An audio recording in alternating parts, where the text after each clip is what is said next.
Hi, I'm Dr. Christina Gattuso. I started the first in-home pet euthanasia service in the state of Arizona over 16 years ago. I knew I wanted to be a vet since I was a kid, but I couldn't imagine euthanizing a pet. So I understand that these might be some thoughts you struggle with as you're faced with a euthanasia decision for your own pet. I want you to know I get it. I've always had a deep love and sensitivity for all animals. But my compassion really began to grow as I was in veterinary school working at one of the top teaching hospitals in the world, Colorado State University. There was so much excitement and so much hope around the cutting-edge medicine we were using that people would travel from out of state to bring their pets to the hospital in hopes to save them. The problem was a good percentage of those pets were not going to get better and were housed in ICU kennels, hooked up to multiple tubes, feeling horrible and being so far away from home.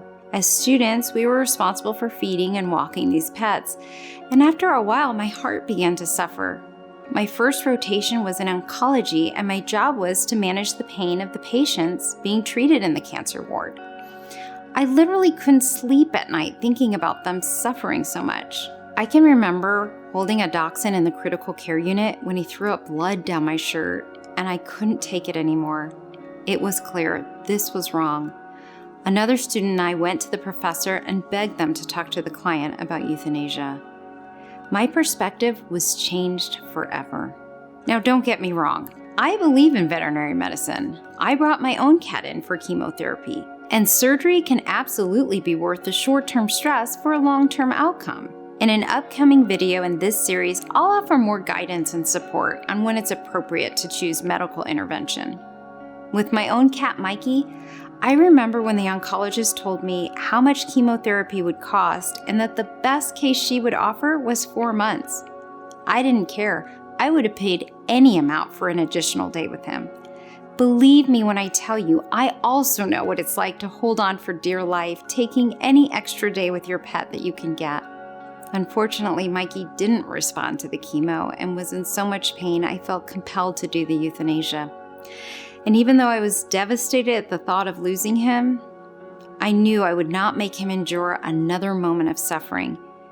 He may have been able to survive another month, but there was no question that it was time to euthanize because I knew that it would be like signing him up to be tortured daily from the cancer eating away at his intestines for that month. The euthanasia decision is about perspective. I no longer see myself as playing God. I no longer see myself as killing animals. You are not playing God. You are not killing your pet. The disease or injury is what's actually killing these pets. The goal of euthanasia is not only to help pets go through the dying process quickly and easily, it's about choosing to save them from having their last days, weeks, and sometimes months be those of unnecessary suffering.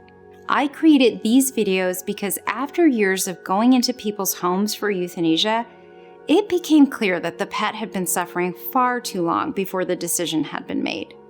More often than not, I hear, "We waited too long."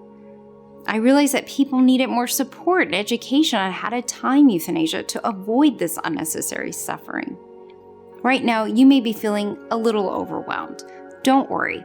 I'm going to walk you through how to confidently assess if your pet is coping well or if they really are suffering. I'm also going to help you decipher when it's worth going into the vet and doing extensive tests and how to make a decision on treatment options. By the end of this video series, you will have a clear plan and will feel confident with your decision.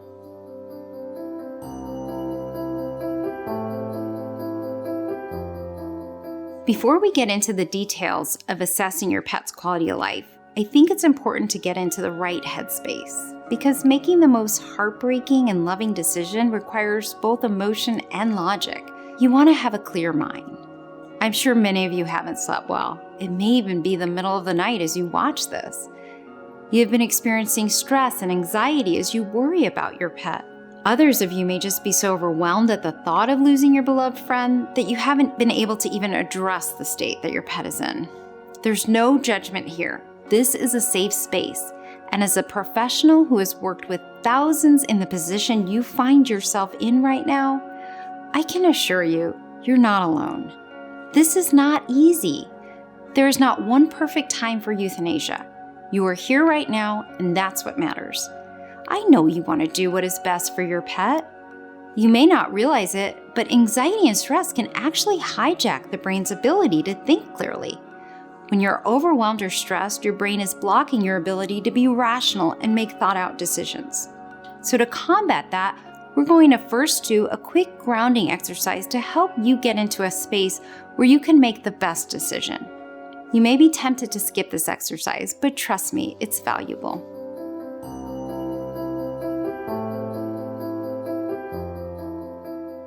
Take a few deep breaths in through your nose and out through your mouth.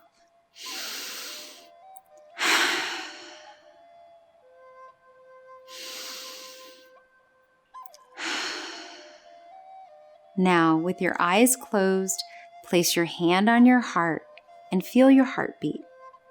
There is an inner wisdom inside of you that is causing your heart to beat without you having to remember or do it right. There is an inner guidance. Feel your breath. Feel your heartbeat. Take a minute to let your whole body relax.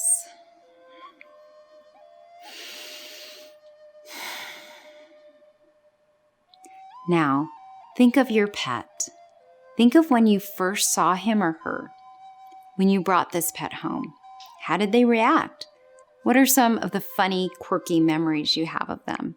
It's normal to smile, laugh, and even cry as you think of this pet who has brought love and friendship into your life. Maybe they brought trouble too and tore up a favorite shoe, or maybe they bark all the time.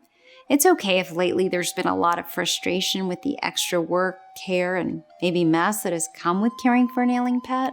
You're not a bad person, and it doesn't mean you don't love your pet if you've had these feelings. Take some nice deep breaths again.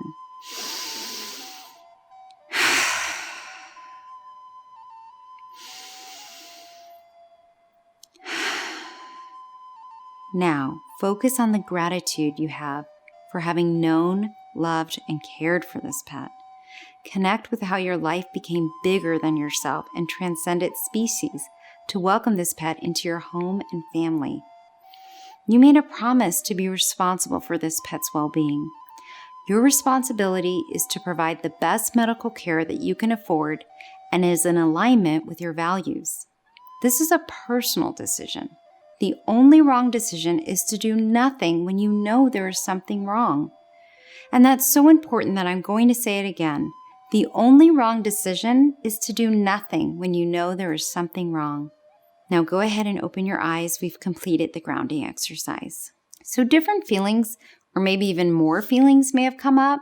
Some clients have confessed to feeling bad that they're considering euthanizing their pet just because they want to end the burden of taking care of it. If you're having these thoughts and are here watching these videos, it's actually a sign that you're trying to make a conscientious decision that this isn't just about ending the hard work. It's okay if you cannot carry your pet outside to go to the bathroom or hand feed them. This is not expected of you. If you're able to do that and your pet is still comfortable, that's okay too. Again, there's no judgment. In the next video, we will go through specific ways of how to identify and evaluate if there is something wrong. We will go into details about how to assess your pet's quality of life. And in the video after that, we will discuss how to know if your pet's in pain. Don't worry if you're still anxious or uncomfortable. Stick with me. We're going to get through this together.